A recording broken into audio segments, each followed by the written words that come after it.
Live from the Kennedy Greenhouse Studio, this is SGTV News 4. Welcome to Friday Morning Live. Coming up this morning, new coronavirus rules are mandated across campus. We have the details. Also, the NBA postponed playoff games. We'll tell you why. And finally, it's a big weekend in the music industry. You don't want to miss these headlines. It's fairly sunny outside right now, but we can expect a few showers later this afternoon and into the weekend. Stay tuned for a look at your weekend forecast, this time on Friday Morning Live.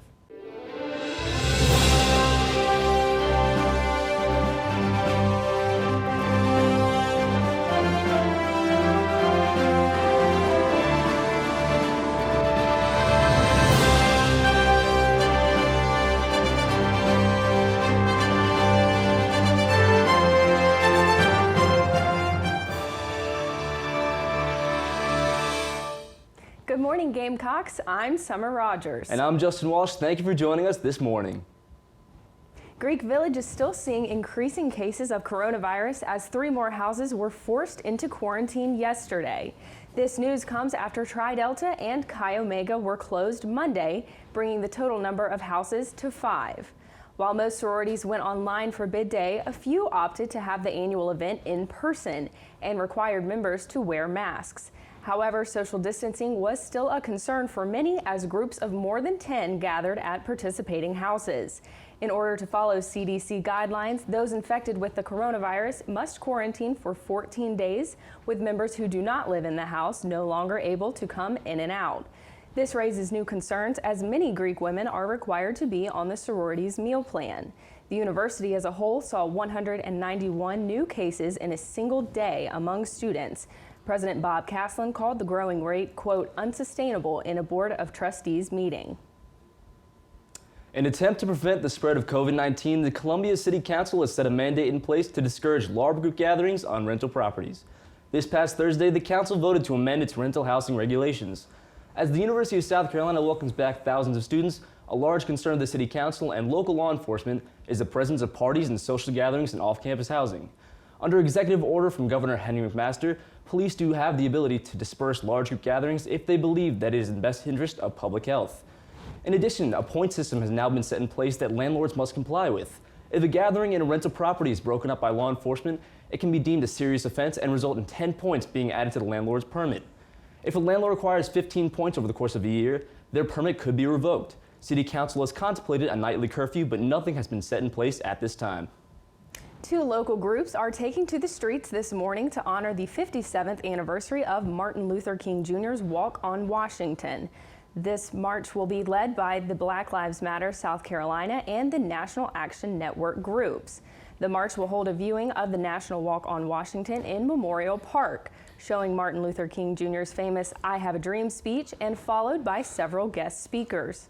Later at 1 p.m., the groups will head towards the State House to hold a voting registration event aimed to help give a voice to more South Carolinians come election time. Reverend Nelson Rivers with the National Action Network says another goal of the march seeks to gain Senator Lindsey Graham's support on 2 new pieces of civil rights legislation. These include the Voting Rights Advancement Act and the Justice in Policing Act. There is a virtual option available for those who wish to participate and cannot attend. An 82-year-old Orangeburg resident has been accused of pointing a handgun at a census worker and firing 2 rounds at the employee's vehicle. The local sheriff's office charging Willadine Bishop Harrell with first-degree assault and battery following the incident that occurred last Tuesday.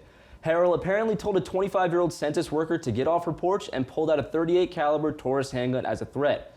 Harrell has admitted to firing 2 shots after the census worker got in her car and tried to back out of the driveway. Harrell claims to not clearly see the worker's identification badge and felt threatened by the incident. The worker remains unidentified but has been unarmed following the situation. Coming up after the break, we will be joined by Jack Hakey for all things entertainment. Don't go anywhere.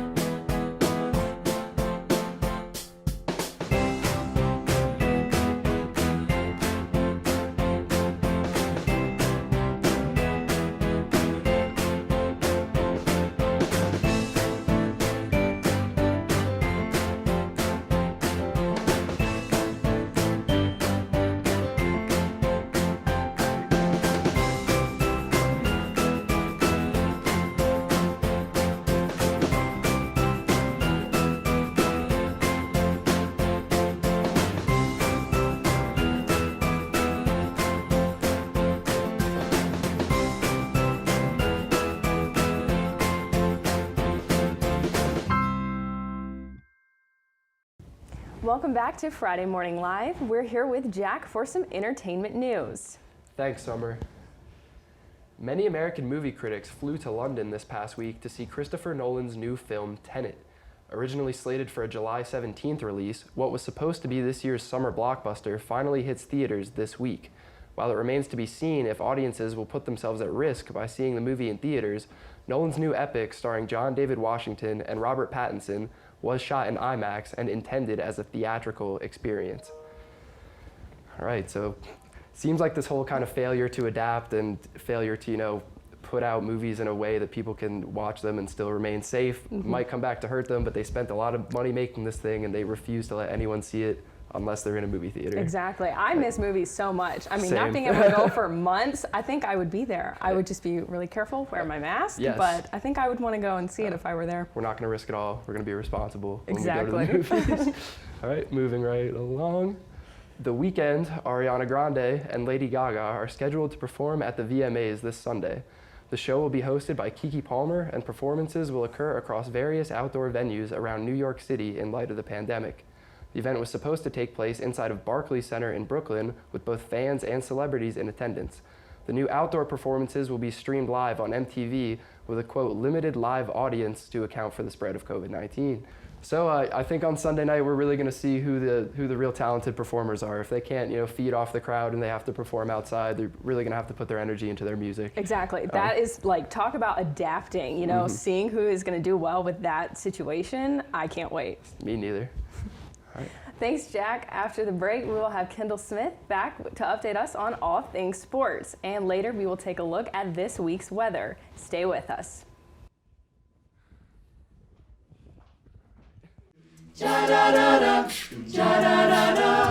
Follow up a painted trail.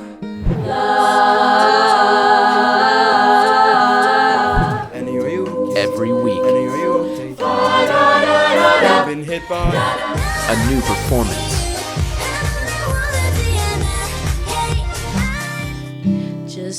That will blow your mind.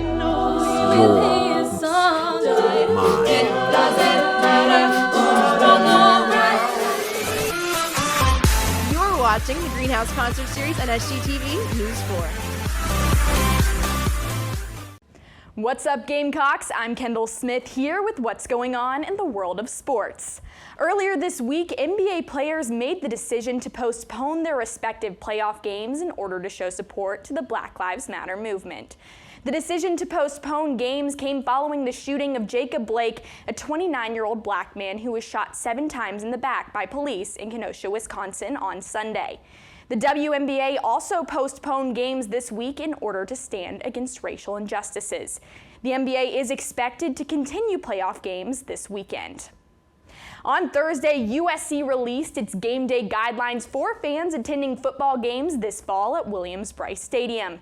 In 2020, face coverings will be required at games, tailgating tents are prohibited, grilling out is discouraged, and there will be contactless payment for concessions. Social distancing will take place in the stadium, hand sanitizing stations will be available, and 15,000 of the 20,000 seats available will be distributed to season ticket holders. This season, the marching band will not conduct any performances on the field, and there will be no Gamecock Walk. More details on game day guidelines can be located on GamecocksOnline.com.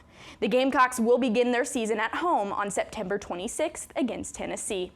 That's all I have for you guys this week. After the break, we'll hear from Bryce Glenn with your weekend weather. Stay close.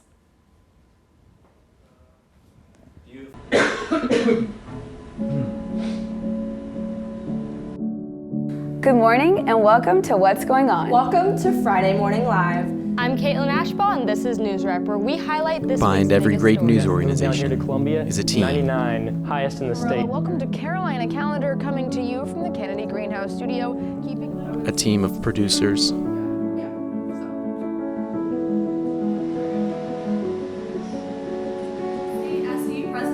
a team of anchors, 3-year-old Janelle Burton for armed robbery. Earlier this week, rumors stirred that President Caslen was looking to reporters, why they chose to participate in such a worthy cause. fall of 2022. But behind me, residents one of those well-known traditions on campus. From the tiger burn to playing the we're not just a team. This is like my life in the future. I know. Word now for the first day of fall. We're a family. I love game day. No one keeps you closer.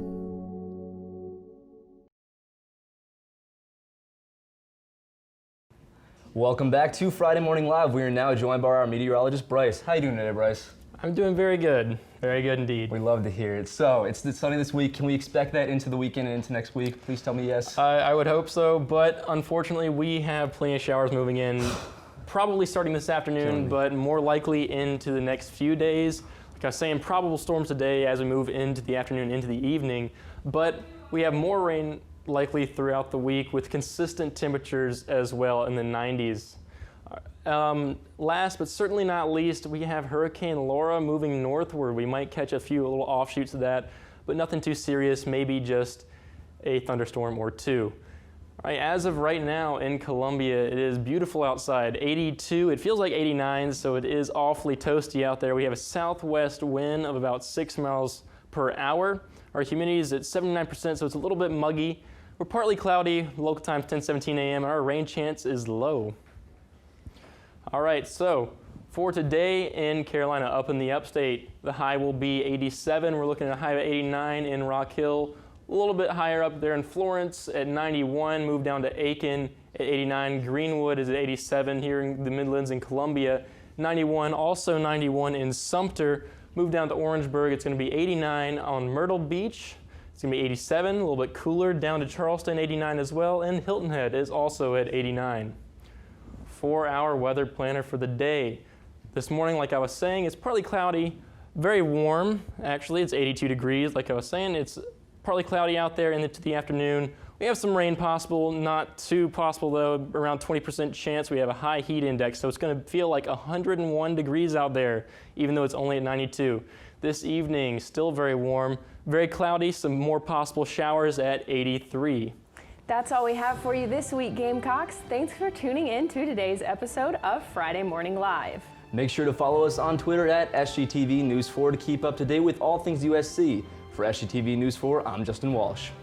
And I'm Summer Rogers. Have a good weekend, Carolina. Forever to thee.